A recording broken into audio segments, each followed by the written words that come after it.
De repente, El Salvador se torna o centro das atenções.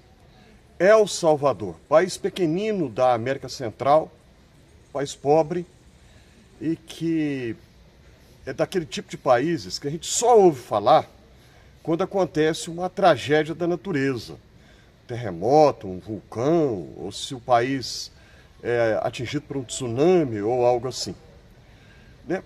Só que não aconteceu nada disso e o pequenino país de El Salvador está sendo, então, comentado em notícias e políticos brasileiros indo para lá. Por que isso? Porque o presidente do país, Nayib Bukele, implantou uma política de segurança pública de eliminar os considerados bandidos, talvez sejam bandidos mesmo, criminosos mesmo, talvez sejam, não sei. Por que eu digo não sei? Porque situações assim, há sempre o risco, e sempre acontece, de pessoas inocentes que são mortas. E aí a política lá do presidente Bukele, né, linha dura, tolerância zero, e eliminar todo mundo, e, enfim, uma situação que muitas pessoas estão glorificando, apontando como sendo a solução para o problema da segurança pública. E que no Brasil isso deveria acontecer também. Vamos parar para pensar um pouquinho? Vamos raciocinar um pouco aqui. Qualquer um de nós humanos, todos humanos, temos muitas emoções, né? A raiva é uma delas. E todos nós humanos, cada um de nós sem exceção, nós todos somos capazes de quebrar qualquer um dos 10 mandamentos da lei de Deus. Um deles diz, não matarás. Mas qualquer um de nós é capaz de cometer esse pecado.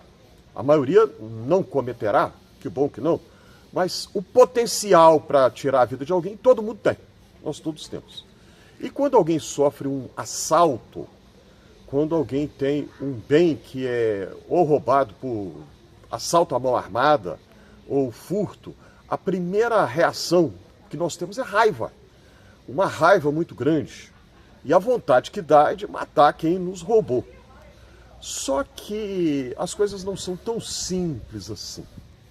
Não são tão simples. Então, o problema da segurança pública vai ser resolvido com simplesmente sair eliminando e matando todos os criminosos?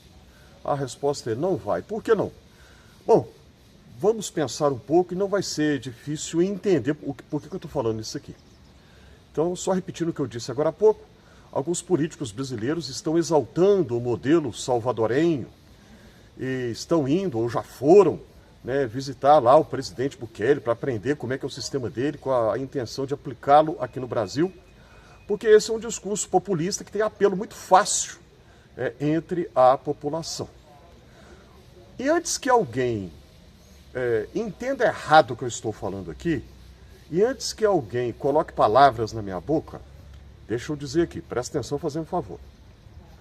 Eu não concordo de jeito nenhum com um discurso raso, superficial, que diz que o criminoso é vítima da sociedade. Não é não, de jeito nenhum. O ser humano é uma criatura moralmente responsável. Então não tem que julgar a culpa em ninguém, não é vítima da sociedade. Alguém já disse que cadeia é a maior concentração de inocentes por metro quadrado do planeta Terra. Porque ninguém assume a sua culpa nada, né? A culpa sempre é do outro.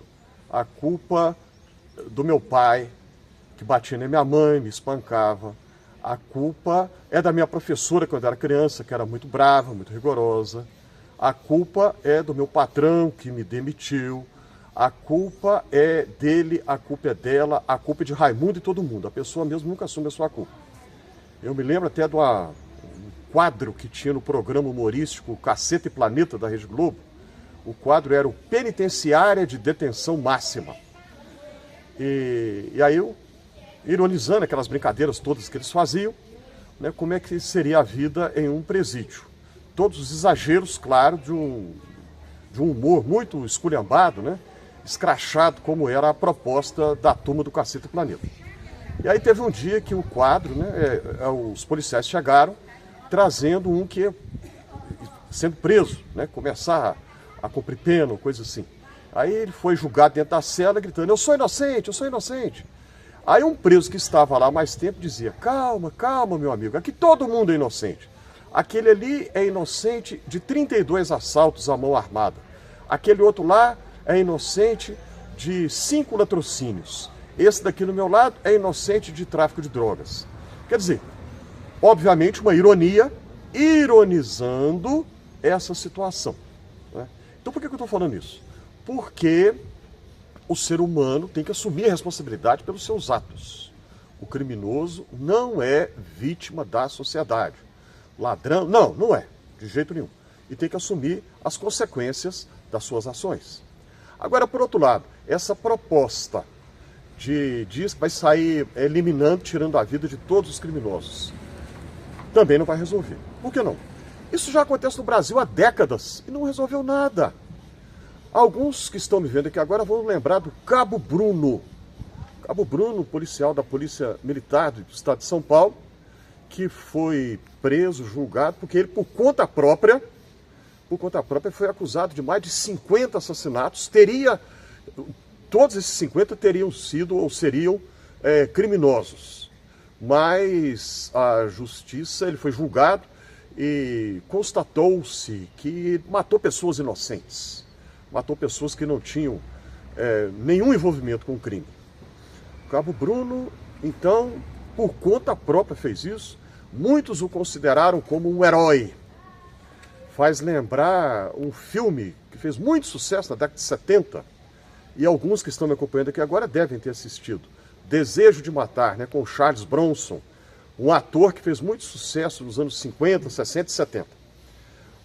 Ele faz um personagem, então, que tem a esposa e a filha assassinadas, ele não sabe quem matou a esposa e a filha e resolve se vingar e sai em Nova York de noite matando todos os bandidos que ele encontra, porque ele não sabia quem tinha sido, né, o criminoso ou os criminosos, então pelo sim, pelo não, sai matando todo mundo.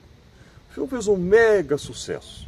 E aí provavelmente foi esse filme que inspirou o personagem de quadrinhos Justiceiro da Marvel, né, que em inglês é Punisher, né? Punisher literalmente seria o castigador, aquele que castiga, aquele que pune, né? O Punisher da Marvel, né, Justiceiro em português, é aquele que sai também matando todos os bandidos que encontra. Isso resolve? Não, não resolve. Por que que não? Porque está tratando do sintoma e não da causa. E se não tratar da causa, vai continuar do mesmo jeito. Pode aparecer outro Cabo Bruno que ao invés de matar 50, mata 100. Pode aparecer um justiceiro de verdade que sai matando 100, 200, 300, vai continuar tudo do mesmo jeito.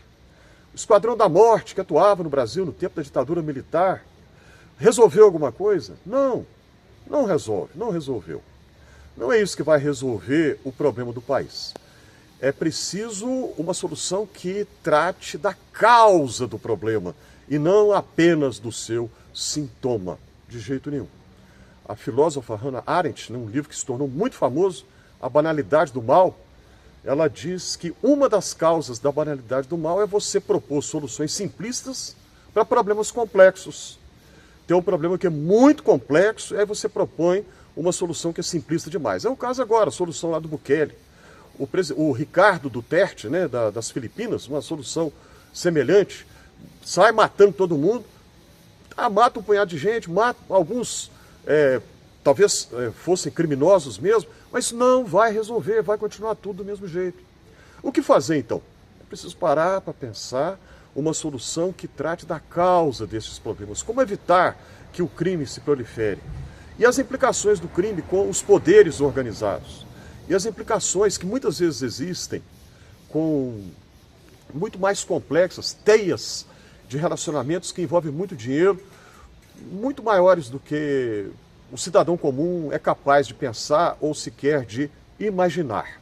Então, é preciso pensar um pouco mais, problematizar a questão, porque a proposta do Ricardo Duterte nas Filipinas, do Cabo Bruno, que foi assassinado depois, ele foi julgado, preso, ficou anos preso, depois recebeu liberdade condicional e foi assassinado. Jesus diz que os que usam da espada, pela espada perecerão. né? E o povo brasileiro tem um provérbio popular que diz: quem com ferro fere, com ferro será ferido. Quem vive de maneira violenta vai morrer de maneira violenta também. Então é preciso pensar em algo que não seja essa proposta tão superficial. E a ironia terrível é que El Salvador, o Salvador, está se referindo a Jesus. Há 2 lugares no planeta Terra que têm os 2 nomes mais cristãos de toda a Terra. Um é o estado do Espírito Santo, vizinho aqui de Minas Gerais. O outro é exatamente o país El Salvador e a capital San Salvador, né? São Salvador, referindo-se a Jesus. O país que tem um nome cristão, que adota uma política dessa. O cristão, teoricamente, deve acreditar que a redenção é possível. O cristão, teoricamente, acredita que a conversão é possível. O cristão, teoricamente, acredita que o Espírito Santo pode atuar no coração da pessoa e transformá-la, e fazer com que ela abandone os seus maus caminhos. Teoricamente. Porque será que nós acreditamos mesmo nisso? O que você acha, hein? Coloca aí nos comentários. Clica aí na mãozinha do joinha, ajude a compartilhar esse conteúdo, inscreva-se aqui no Fé e Café, e muito obrigado caso você já tenha feito a sua inscrição.